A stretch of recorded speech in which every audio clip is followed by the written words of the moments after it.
And I wonder if you can say also something about, because in this time, this very bodily exercises we had to do with this Gurdjieff thing, the movements. It helped me then, and it still helps me now to be in this presence, to be here, you know. So maybe you can say something about this.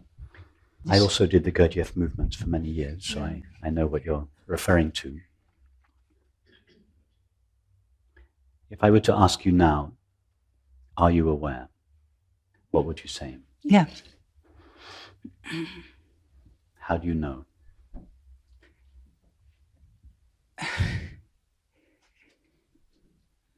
It's not a trick question, it's just a genuine question. How do you know that you are aware? There's the voice, and there's the bodily sensations. No, okay. But there's the if light. I ask you, are you aware of your bodily sensations? You go to a bodily sensation and you say, yes, I am aware of it. Yeah. If I say, are you aware of the flowers? You look at the flowers and you say, yes, I am aware of the flowers. Now, if I ask you, are you aware? Yeah. Where do you go to get the answer, yes?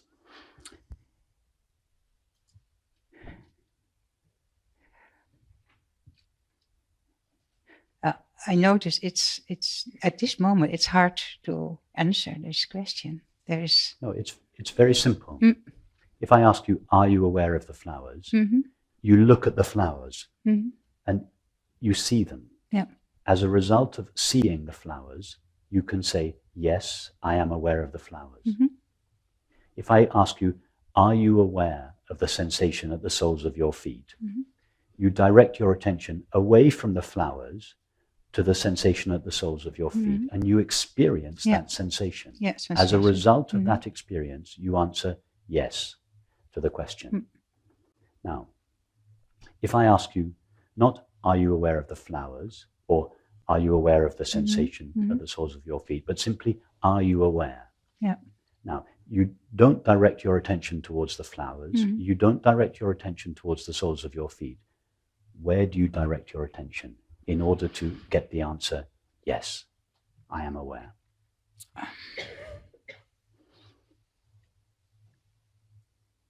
For instance, why didn't you say, I don't know?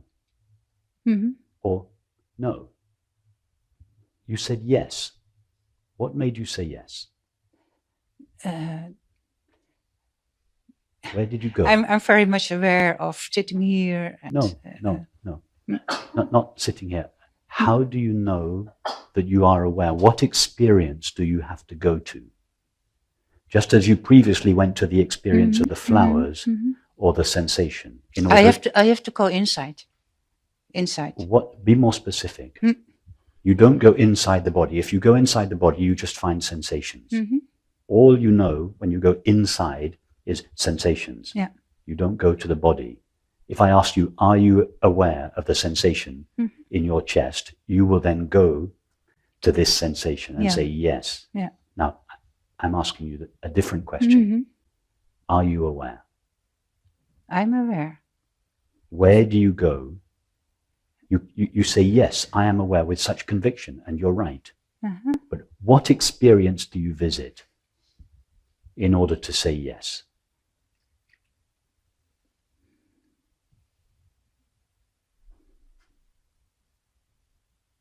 You go to the experience of? Consciousness, awareness. Of being aware. Yeah. Am I aware? Pause. Yes. What happens in between the question, am I aware, and the answer, yes? Something happens. Where do I go? I don't go to the flowers. I don't go to the feet. I don't go to the chest. I go to the experience of being aware. Yeah. In other words, I am aware that I am aware. Yeah? How difficult was it for you to go there? Not difficult. It took you about 2 seconds to answer the question. How many bodily exercises did you have to go through? How many years of meditation did you have to practice in order to answer yes to the question, am I aware? Of course, none. in a way. If you want but it helped. It helped. If Meditation you want to helped. go through, how could meditation help you answer yes to the question, I am aware? I mean, let's say we stopped someone on the street and said to them, are you aware? Presuming that they understood the question. Someone who had never heard of non-duality or who had no interest in spiritual matters.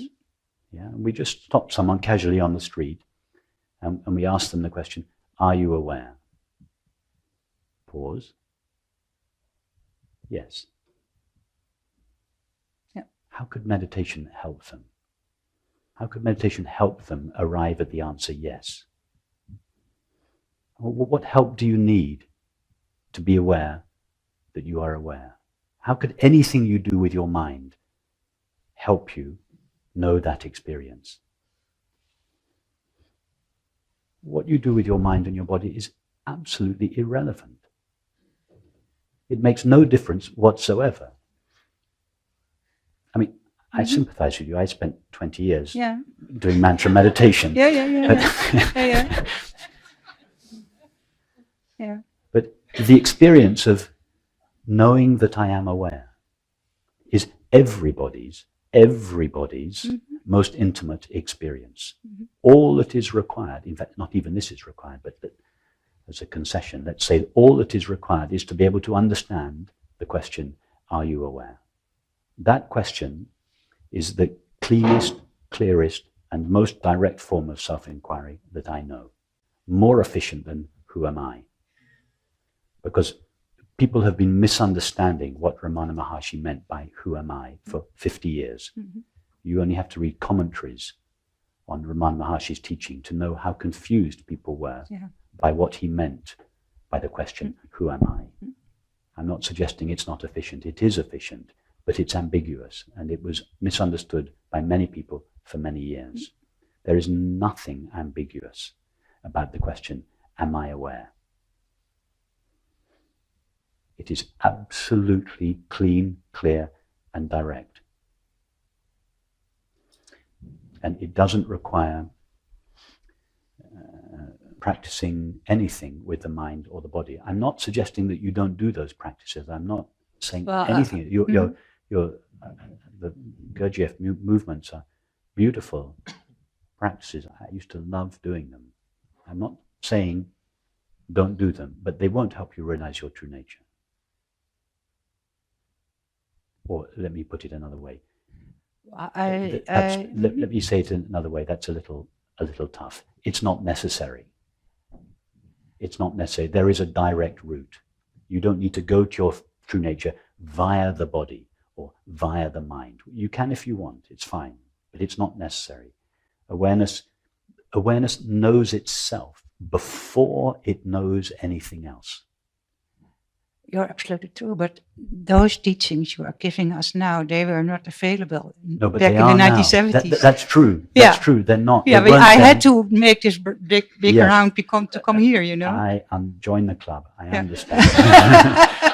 But it's not necessary now. We live in a new age. The direct path is available to us now in a cleaner, clearer, simpler way than it was before. If we want to take the progressive path, and I say this with no judgment, we can. There's nothing wrong with that. But it's not necessary. This direct path was, in fact, always available, even in India. But due to the prevailing religious and spiritual attitudes, most people didn't want this direct path. Most people wanted something more progressive and elaborate.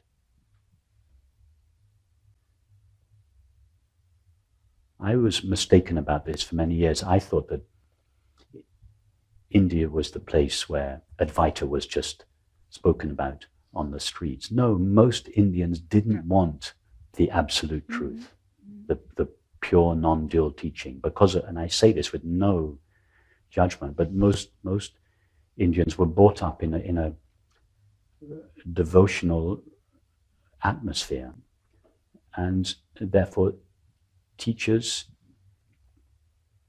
out of compassion, tailored their teaching to meet the demands of their students and couched their teaching in devotional terms, gave them an object or a person to devote themselves to. But that was only a concession to the understanding of those people. What those teachers, or at least a few of them, like Ramana Maharshi, wanted to do was to take people directly to the truth. He said, my entire teaching could take place in silence, but very, very few people are ready for that. Therefore, I have had to elaborate a series of means. The first means he developed was what he called self-inquiry, or self-surrender, which were his two principal means. But even that was a step down from the top of the mountain. And if people, as many people did, most people in fact found self-inquiry too difficult, although self-inquiry is easier than breathing, but nevertheless, people found it too difficult. He would then take another few steps down the mountain and elaborate a means that was more in line with the way people already thought, more in line with their conventional religious attitudes, in order to just help them take the next step. But we live in a different culture now, a different age. We don't have the same religious, cultural baggage. We're more intellectually inclined. We don't need lots of myths and stories and parables.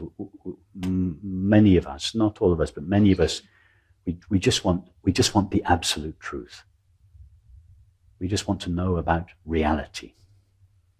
We don't want to have to devote ourselves to a person or an object or a practice. So we just want the clean, simple truth, because that's what our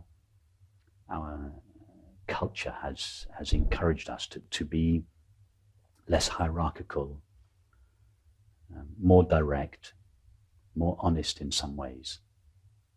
So I feel this direct path is the path for our era and our culture, our world culture.